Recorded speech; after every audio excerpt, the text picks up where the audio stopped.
everyone, here I am again and sharing to you the 10 tips on teaching learners with additional disabilities and visual impairment.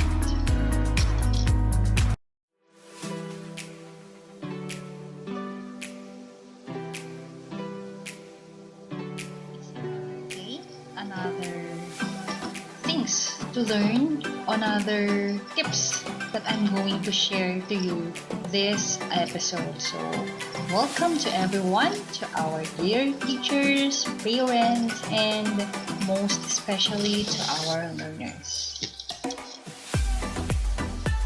Our topic for today is about the 10 tips on how to work or to teach learners with additional needs and visual impairment, and commonly known as what we so-called Mdvi.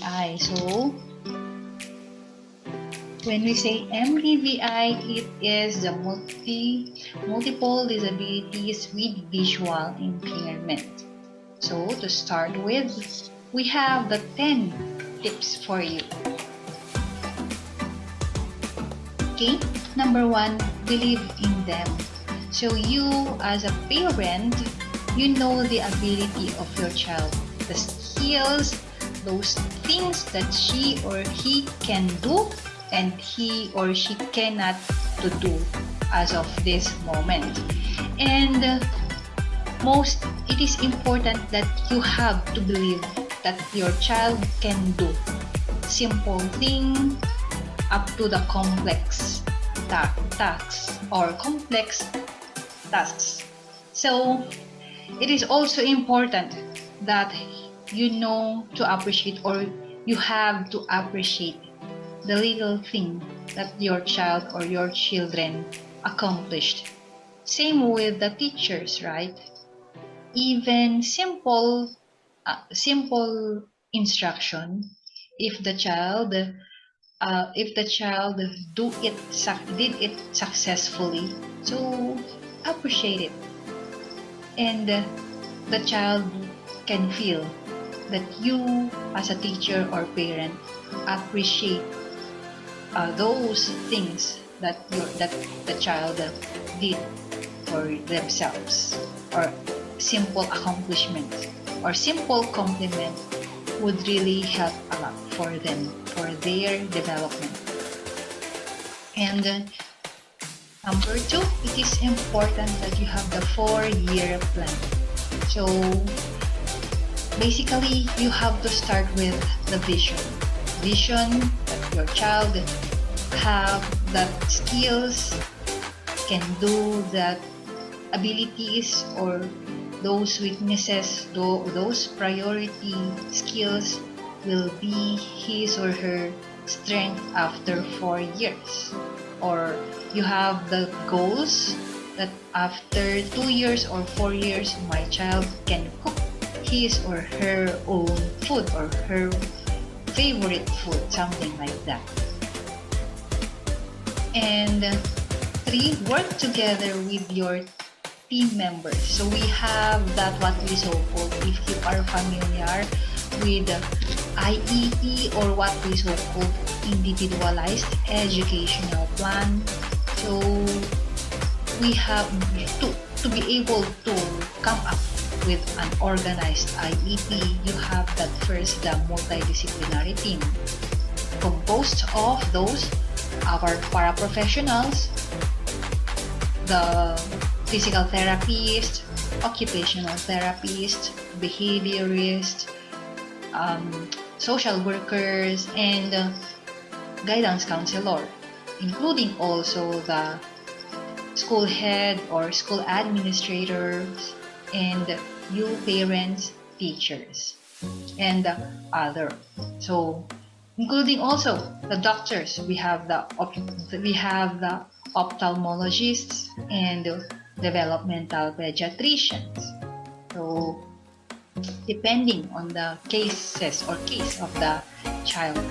So it is important that teacher and parents work with this mentioned multidisciplinary team.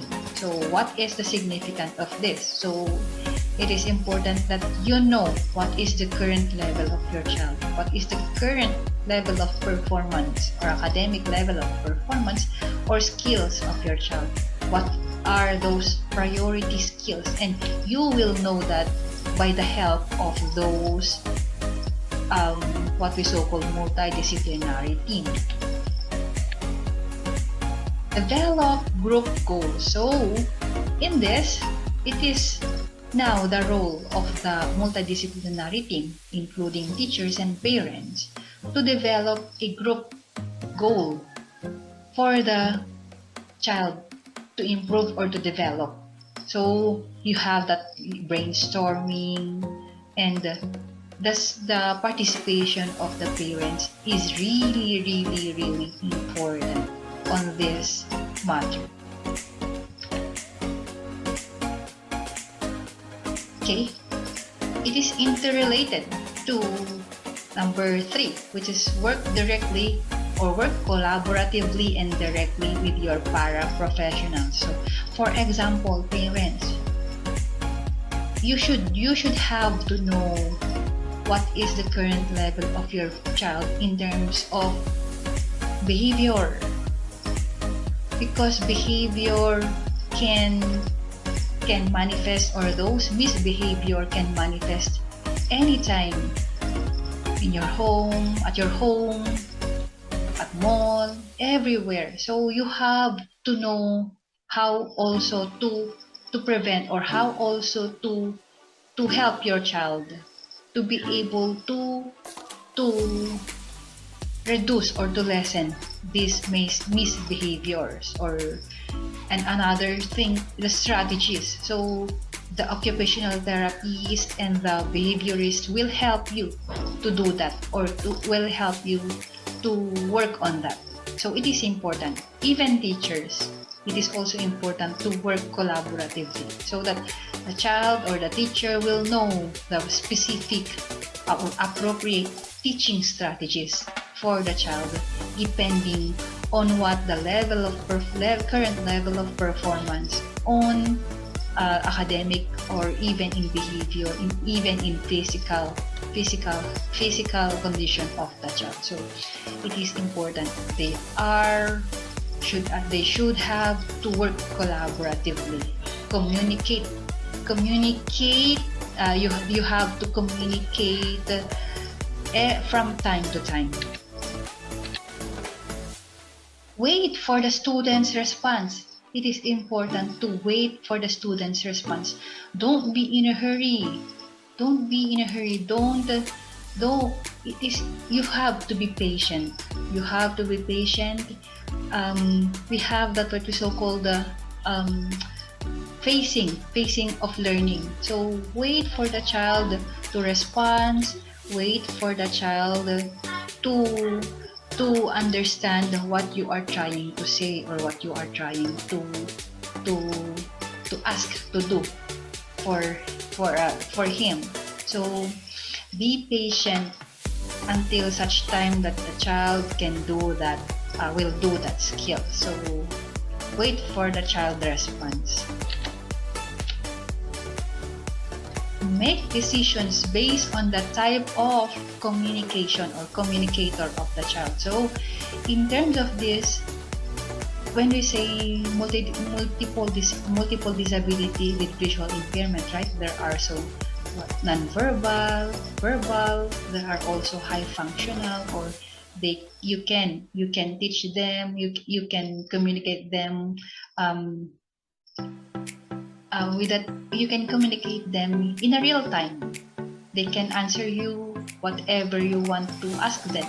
So they can there are those high functional, but there are also non-verbal and verbal, and you have to consider that. Determine the type of communication, and based on that you will make a decision that will help the child to learn or to grow in terms of academic tasks, right? And you also, parents, you should know also how to communicate with your learner or with your child.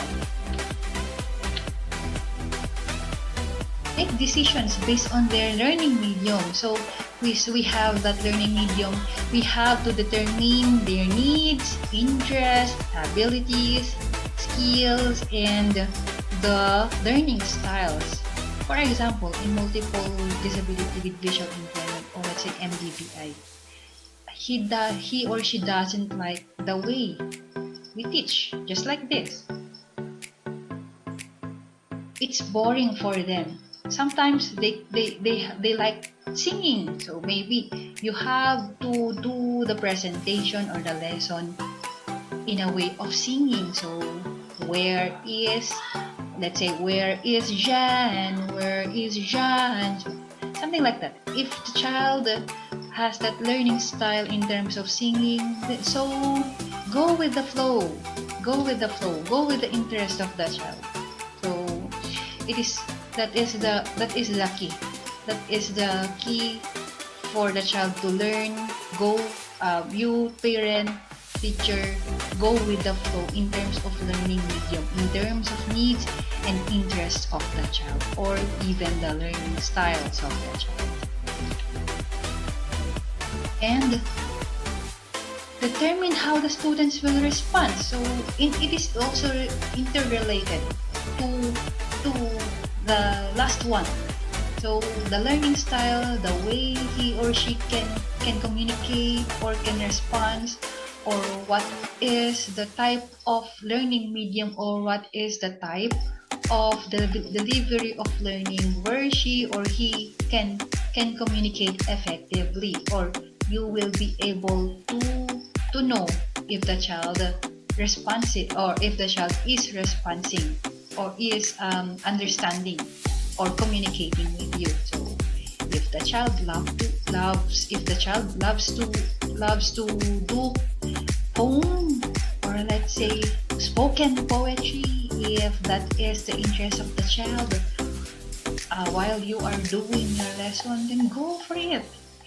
If the interest of the child is playing while you have that kind of introducing the concept for him, then integrate the toys for him to be able to learn the skills that he has or she has to understand. So, but it is tolerable. You have to integrate, but it is tolerable. So definitely we have to take responsibility on our limitation as well. So that we have that kind of aside from integrating, is of course discipline as well. Trust the process, and of course trust our God in trust the process in mastering the priority skills as mentioned in your IEP, in your individualized educational plan, right? We have those priority skills. If the child has difficulty in communication, which is written to his or her IEP, then trust the process. As much as you do your part, as much as you do those therapy, as much as you follow those therapy or even those instructions that the paraprofessionals, the teachers mentioned to you, or the teachers and paraprofessionals demonstrated to you as a parent, to be able for you to help the child, then go with the process, trust the process, and trust the God that one of these days your child will be able to attain these specific skills, that this mentioned priority list or mentioned weaknesses of the child, one of these days will be his or her strength. Okay, so that is the important. The more important, the focus of this discussion is that trust your child, trust your paraprofessionals, involve yourselves in developing your child. Involve yourselves to different activities with your child for you to be able, for the child, or for you to be able to attain, you and the child will attain those specific skills, or those important skills for the child to in order the child will survive or will cope with the demands of our society, with the demands of our daily lives or daily living. And that's it. I hope you learned from me. You learned something new from me. You learned something that you can apply, for your child, that you can apply for the development, or you help the child. You will help the child in terms of their academic tasks, performances, and as a whole in terms of their holistic development.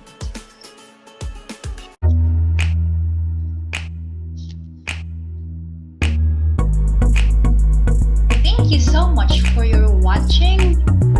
Please do comment down below for your suggested topics. Please continue to support